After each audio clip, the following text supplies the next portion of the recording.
Olá! Hoje a gente vai falar sobre um assunto que está por aí, bem debaixo do nosso nariz, mas que pouca gente enxerga. Uma nova forma de pobreza. E olha, não tem nada a ver com falta de comida na mesa, não. Tem a ver com falta de liberdade. É um fenômeno que se infiltrou na classe média, sabe? E que afeta a gente que ganha bem, mas que no fim do dia continua presa numa armadilha. Bora entender isso melhor? Essa frase pode soar como um soco no estômago, né? Mas ela resume perfeitamente o que a gente vai conversar. A gente está falando de uma pobreza que não é medida na conta bancária no fim do mês, mas sim na falta de patrimônio, na falta de perspectiva de futuro e, o mais importante, na falta de autonomia. A famosa corrida dos ratos. Só que agora ela ficou muito mais sofisticada. Então, o que é, afinal, essa tal de nova pobreza?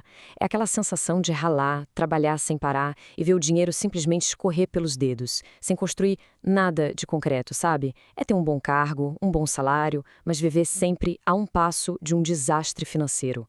É como se fosse uma prisão invisível. Para a gente entender direitinho como isso acontece, nós vamos analisar 7 perfis, 7 arquétipos financeiros que eu separei aqui em 5 grandes temas. A gente começa com as armadilhas emocionais, depois passa para as ilusões de patrimônio, mentalidades de escassez, aí a gente vê a tal da escravidão moderna e, claro, no final, a gente descobre o antídoto, o caminho da rebeldia para sair disso tudo. Vamos começar então por aqueles comportamentos que nascem da culpa, do estresse. São padrões que, na superfície, parecem até nobres ou sei lá, inofensivos, mas que na prática, amigo, destroem qualquer chance de construir riqueza de verdade. Sabe aquela pessoa que, assim que começa a ganhar um dinheirinho a mais, vira o caixa eletrônico oficial da família, dos amigos, de todo mundo? Esse é o Salvador. A psicologia por trás disso é super complexa, viu? Muitas vezes é uma culpa por ter sido o primeiro da família a dar certo, quase um imposto emocional que a pessoa paga para se sentir parte do grupo.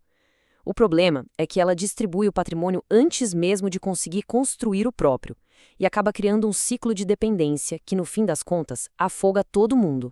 E olha, o interessante é que a solução para isso é muito clara. Essa analogia da máscara de oxigênio do avião é simplesmente perfeita. Ajudar é incrível, é nobre, mas se sabotar não ajuda ninguém. O Salvador precisa entender a diferença entre ser generoso e afundar junto com o barco. Primeiro a gente se salva para depois, aí sim, conseguir ajudar os outros de uma forma que seja sustentável.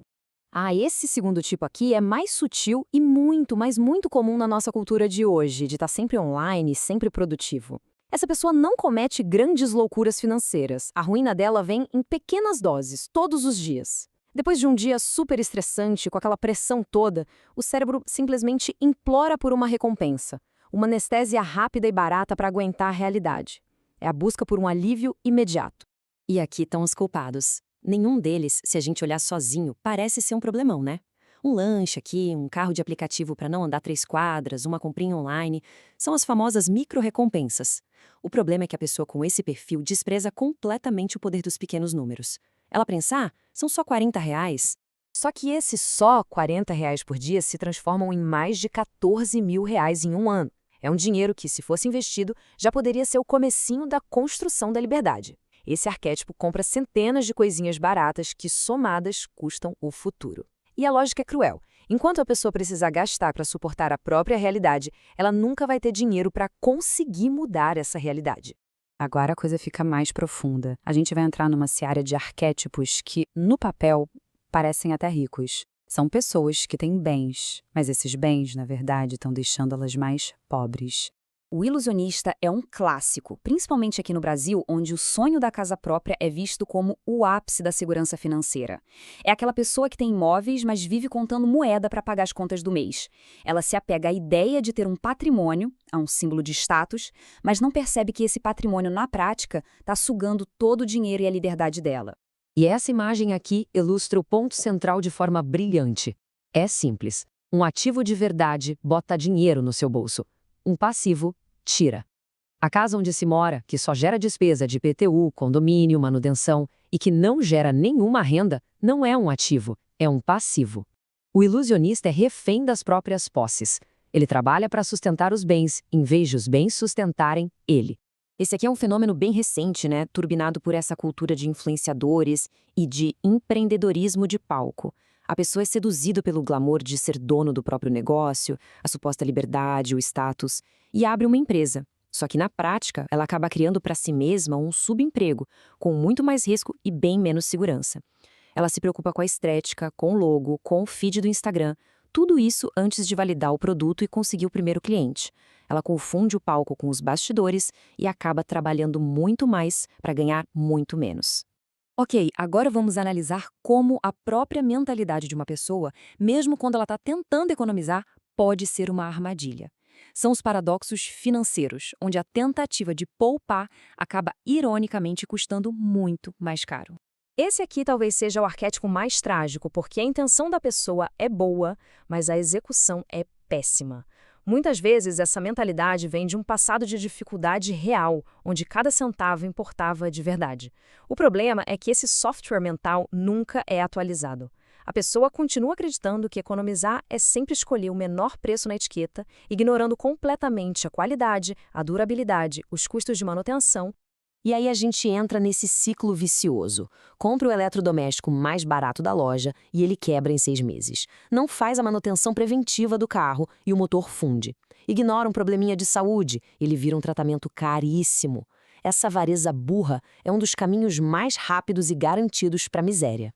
O nostálgico, por sua vez, funciona como um software mental financeiro lá dos anos 80 90. Essa desconfiança do que é novo geralmente vem de traumas, como planos econômicos que confiscaram dinheiro, escândalos. O resultado é que a pessoa se apega ao que é familiar, tipo a caderneta de poupança, e ignora que hoje a inflação come todo o rendimento. O medo de perder o pouco que tem impede que ela construa mais, e o dinheiro dela vai encolhendo, perdendo poder de compra ano após ano, silenciosamente.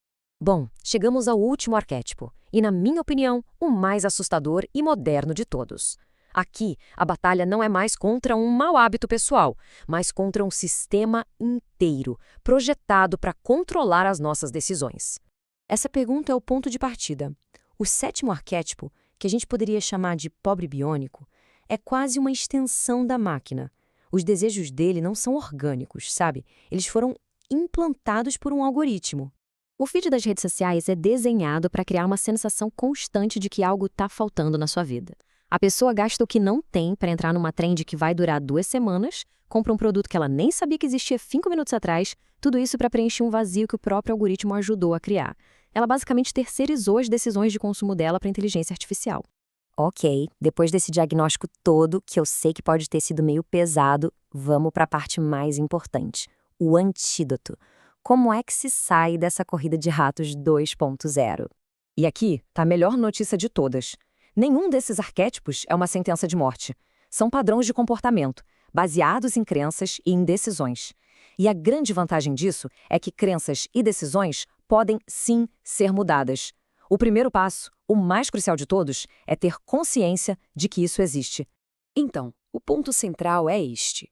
No mundo que lucra com a dívida, com a ansiedade, com o consumo desenfreado, ter o controle da própria vida financeira não é um ato de caretice, de conformismo. É o maior ato de rebeldia que existe. É ser punk de verdade. É lutar para ter a mente sã e o futuro nas próprias mãos.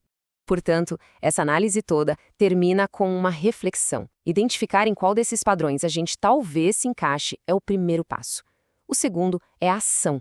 O sistema quer consumidores obedientes, passivos e endividados. A pergunta que fica no ar é: qual vai ser o primeiro movimento para quebrar esse ciclo?